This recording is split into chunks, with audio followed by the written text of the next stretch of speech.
And by the way, remember, the avatar never sleeps. The avatar is looking at all the patient files 24/7, looking for hits and links and possible meaning in the pattern of symptoms, the genotypes, the phenotypes that are being collected 24/7, helping you, the doctor, to know your patients much better than otherwise you would.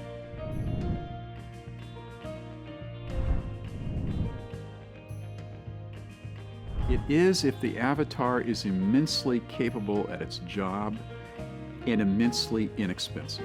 And by the way, remember, the avatar never sleeps.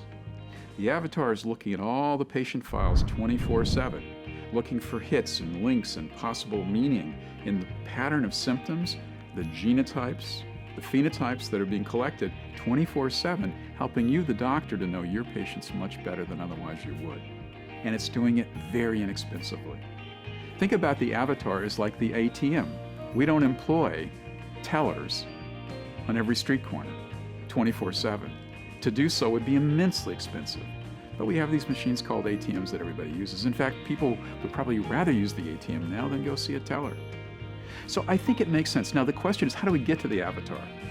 And we're thinking about this. It turns out there's great people at UCSD who build avatars. That's their whole thing. They're in cognitive science. And I've just spoken with one of them. She's a fantastic young woman. And we thought about the following. We thought about, how about we, because we're very interested in empathy. We're very interested in the brain basis of empathy. How about we do an experiment with medical students where we characterize the body language, the words that are used, the inflections of the voice that doctors use that are empathetic or that are judged by having a lot of empathy for their patients, by themselves, but also by their patients, and also by naive observers. So we might have medical students do a meditation class that creates the ability for empathy. We might watch them interacting with actor patients. And we'd collect, if you will, we'd abstract those features of the behavior that build real value with a patient, the listening business, the responding business. So imagine we could create this avatar.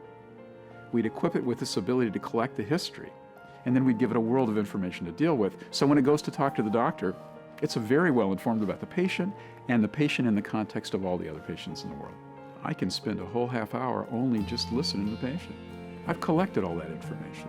I've even analyzed, my avatar, Joe, has even analyzed it for me. My job as a human being is to go in and see if Joe got it right, and see if I have any other intuitions, and to do a brief examination that helps me confirm some of my thinking.